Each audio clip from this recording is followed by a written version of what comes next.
flight plan says, now we show that we can go for 10 days. We show that we can do the whole mission, the endurance part. And so for the next 5 days, while you're thinking about a steak and a shower and a bed and all those things, you float around the Earth doing other tests. And now for the first time you have a chance to look out that window. And you look out at that incredibly beautiful Earth down below. And you reach down into the cabinet alongside the seat and you pull out a world map. And you play tour guide. And you set up the little trace on top of the map, which has your orbit traces on it. And you look ahead to where you're going and what countries you're going to be passing over, what sights you're going to see. And while the other guys are busy, you say, hey, 10 minutes, we're going to be over the Mediterranean again. And you might want to look out. And so you look forward to that.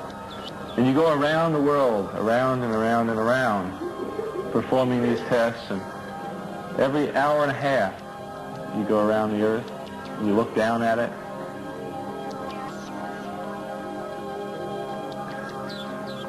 And finally, after 10 days, 151 times around the world, 161 sunrises and sunsets in 10 days, you turn around and you light that main engine again for the last time, and you slow down just enough to graze that womb of the Earth, the atmosphere, and down you come into the atmosphere.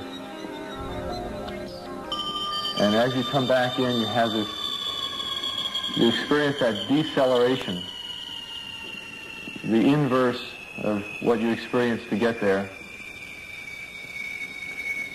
And it seems as though you're under an incredible pressure. You know that you're experiencing at least 4 Gs, 4 times the force of gravity, and you say, Jim, what is it now? And he says, 2/10 of a G. You say, oh no. So that by the time you reach 4 or 5 Gs, you begin to realize the burden that man has lived under for millions of years. And as you look out the window, you see your heat shield trailing out behind you and little bright particles flaking off, glowing, the whole atmosphere behind you glowing, this glowing sheath sort of corkscrewing back up towards space. And finally, you slow down enough where all of the bright light from out the window, the fireball that you've been encapsulated in, has now dissipated, and you're slowing down. You're in fact subsonic, coming down into the heavy part of the atmosphere, and there are just a couple of things left, and you cross your fingers because all through the flight you've been throwing switches and various pyrotechnic devices, explosive devices that have sealed one fluid from another, one portion of the spacecraft from another, and you throw these and the thing goes pop or bang or whatever, depending on where it is, how loud it is. And you've got a couple more of those to go, and those are the ones that control your parachutes. And so you throw the switch for the next to last time, and it goes pop, and the drag chutes come out, and you say, it worked. And you slow down to a couple 100 miles an hour. And then you throw one more switch, and pop, out go the main chutes. And they work. And you realize that the last explosive device, the last switch that you've had to throw, the last surge of electrons through all the wiring has had to work, and it worked. And now that whole thing is behind you. And splash, you're on the surface of the Atlantic. And there are people circling around in helicopters and ships, and you're back in humanity again, and it's an incredible feeling.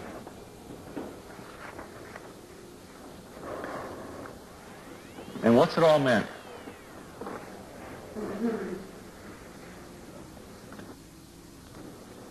You know, will man now, after that experience, be able to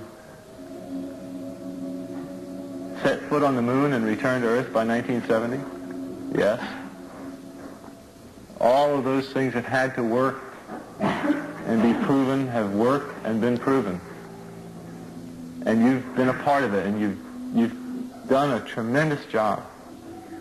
And you realize it, and you realize all the hundreds and hundreds of thousands of things that have had to work, and they worked. And you're that much nearer to meeting that incredible goal of putting man on another planet. Have you opened a door to the future? Have you opened up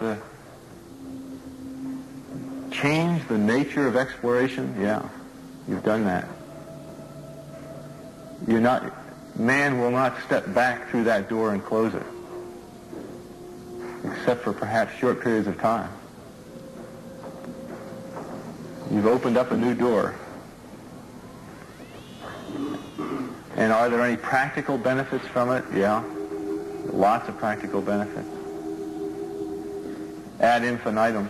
You get tired of talking about them. But they're there, and they make a big difference in the world. And in fact, you're dedicated to them, because they will make that difference. But I think that in some ways that there are other benefits which are more significant. I think that you've played a part in a changing concept of man and what life is all about. A relationship that you have assumed all these years, and not just you, but man, humanity, the whole of history has assumed that relationship to a planet which is now changed. And you now know that because it's a part of your gut, not a part of your head. And you wonder, you marvel at an Archibald MacLeish somehow knew that. How did he know that? That's a miracle. But up there you go around every hour and a half, time after time after time, and you wake up usually in the mornings, just the way the track of your orbits go, you wake up over the Mideast and over North Africa. And as you eat breakfast, you look out the window as you're going past, and there's the Mediterranean area, Greece and Rome and North Africa and the Sinai, that whole area, and you realize that in one glance that what you're seeing is what was the whole history of man for years, the cradle of civilization. And you think of all that history that you can imagine looking at that scene, and you go around down across North Africa and out over the Indian Ocean and look up at that great subcontinent of India pointed down toward you as you go past it. Ceylon off to the side, and Burma, Southeast Asia, out over the Philippines and up across that monstrous Pacific Ocean, vast body of water. You've never realized how big that is before.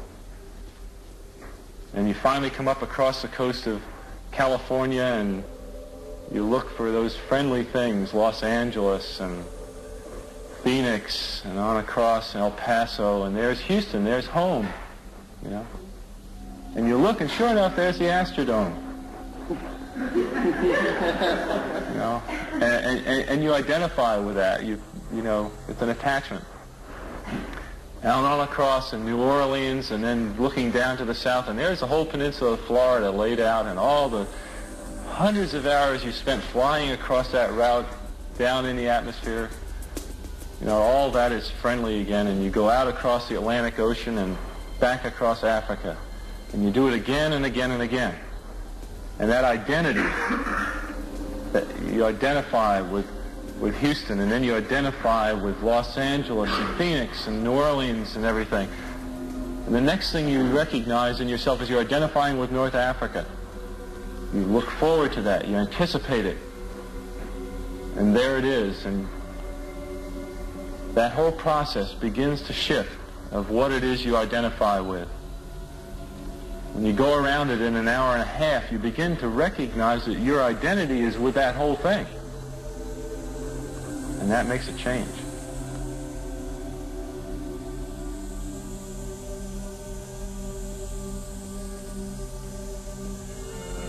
And you look down there and you can't imagine how many borders and boundaries you cross again and again and again. And you don't even see them.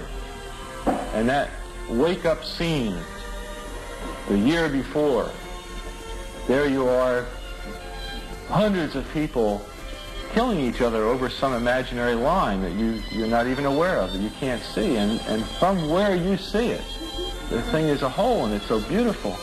And you wish you could take one in each hand and say, look, one from each side. Look at it from this perspective. Look at that. What's important?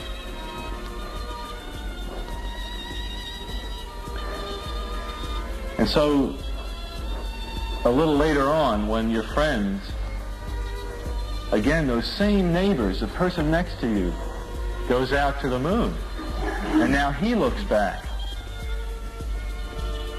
and he sees the Earth not as something big, where he can see the beautiful details, but now he sees the Earth as a small thing out there. And now that contrast between that bright blue and white Christmas tree ornament and that black sky, that infinite universe, really comes through. And the size of it, the significance of it, it becomes both things. It becomes so small and so fragile and such a precious little spot in that universe that you can block out with your thumb.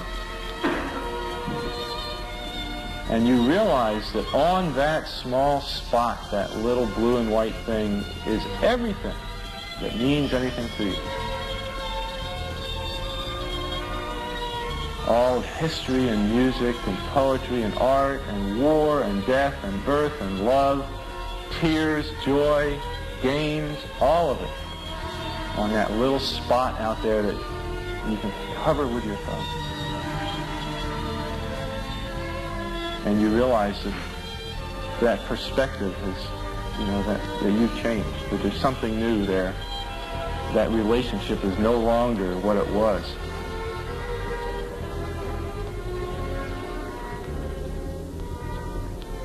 And then you look back on the time when you were outside on that EVA and those few moments that you had that you could make the time, because a camera malfunctioned, that you could make the time and think about what was happening. And you recall standing out there, the spectacle that went before your eyes. Because now you're no longer inside something with a window looking out at a picture, but now you're out there, and what you've got around your head is a goldfish bowl, and there are no limits to it. There are no frames. There are no boundaries.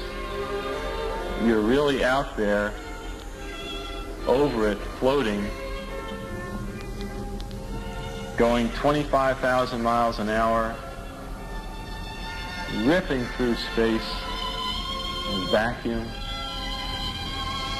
and there's not a sound.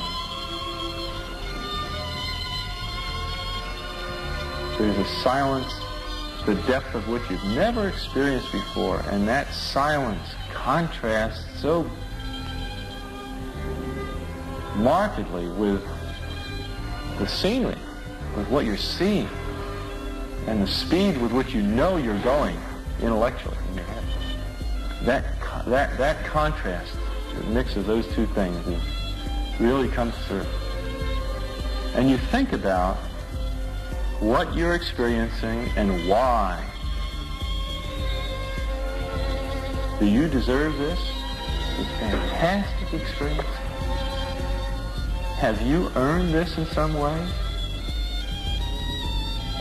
Are you separated out to be touched by God, to have some special experience here that other men cannot have? And you know the answer to that is no. There's nothing that you've done that deserves that, that earned that. It's not a special thing for you. You know very well at that moment, and it comes through to you so powerfully that you're the sensing element for man. You look down and you see all that surface of that globe that you've lived on all this time, and you know all those people down there, and they are like you, they are you, and somehow you represent them. You are up there as the sensing element, that point out on the end. And that's a humbling feeling. It's a feeling that says you have a responsibility. It's not for yourself. You have to somehow, the eye that doesn't see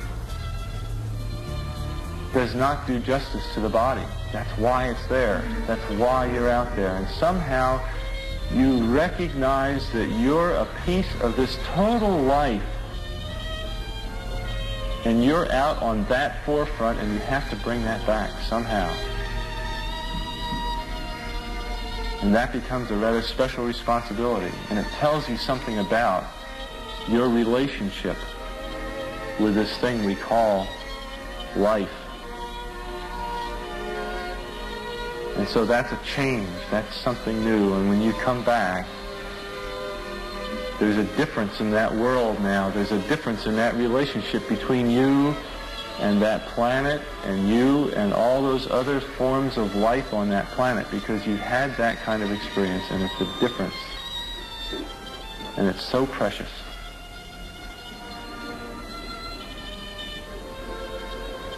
And all through this, I've used the word you, because it's not me, not Dave Scott, not Dick Gordon, Pete Conrad, John Glenn. It's you, it's us, it's we, it's life. It's had that experience. And it's not just my problem to integrate. It's not my challenge to integrate, my joy to integrate. It's yours. It's everybody's.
are listening to Over the Edge. It's Universe Part 7 tonight. Suicide Man is here. We're doing Universe Talk.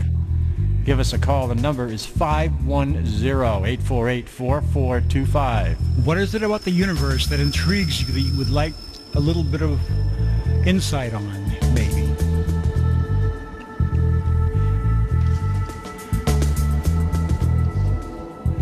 It's so nice to hear an astronaut that can eloquently describe and wax philosophical about his experience. All too rare. That was Schweickart? Yeah, Schweickart. Schweickart. Rusty Schweickart, I believe. He, where did he go?